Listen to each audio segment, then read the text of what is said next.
A chilling autumn evening, in a quaint old house nestled at the edge of a dense, dark forest, lived a 4-year-old girl named Lily. She was an innocent child with a heart as pure as the morning dew, and she had a special bond with her dearly departed grandfather, who she lovingly called Papa. Lily's parents, Emily and James, had done their best to shield her from the sorrow of Papa's passing just a few months ago. But as the days grew shorter and the nights more ominous, Lily started to display peculiar behaviors. She would often speak to someone when no one else was around, giggling in the dimly lit corners of the house and occasionally having one-sided conversations.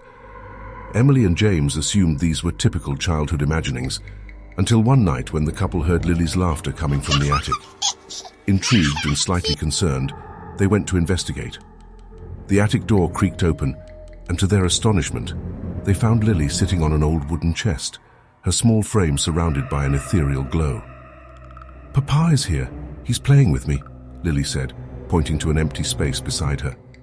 Chills ran down Emily and James's spines. They had never spoken to Lily about her late grandfather, nor had they shown her any photographs.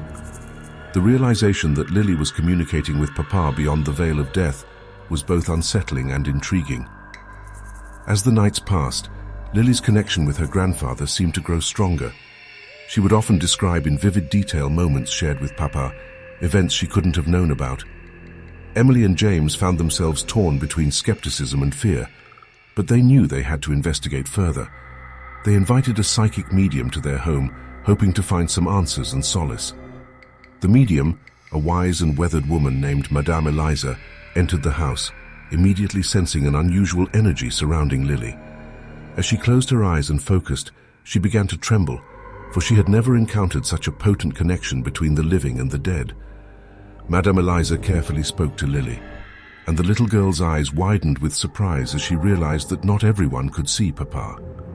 The medium explained to Emily and James that Lily's unique gift, though rare and unnerving, was a channel to the other side, a bridge between the living and the deceased.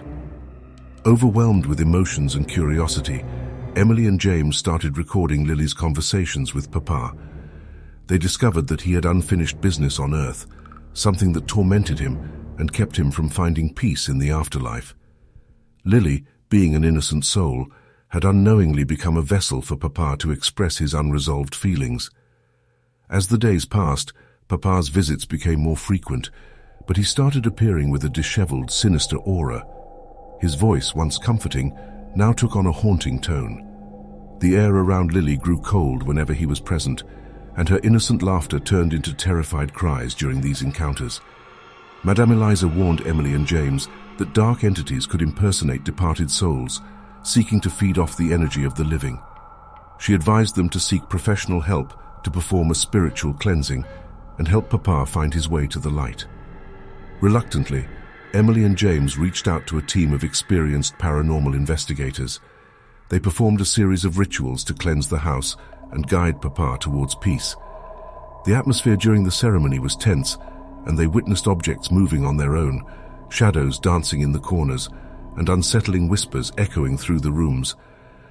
In the end, as the investigators completed the cleansing, Papa's presence seemed to fade away. The temperature in the room rose, and Lily's cries turned into peaceful sighs. For the first time in months, the house felt calm. As days turned into weeks, Lily's connection to Papa slowly diminished. She grew up with only fragmented memories of those eerie encounters, but she never forgot the warmth and love she felt from Papa when he was alive. The house at the edge of the dark forest remained a quiet abode, but the legend of Lily's eerie connection with her departed grandfather lived on. Some dismissed it as a fanciful tale, while others believed it to be a chilling reminder of the thin boundary between the living and the dead, reminding all that sometimes the departed might not be at peace, and the mysteries of the afterlife were far from fully understood.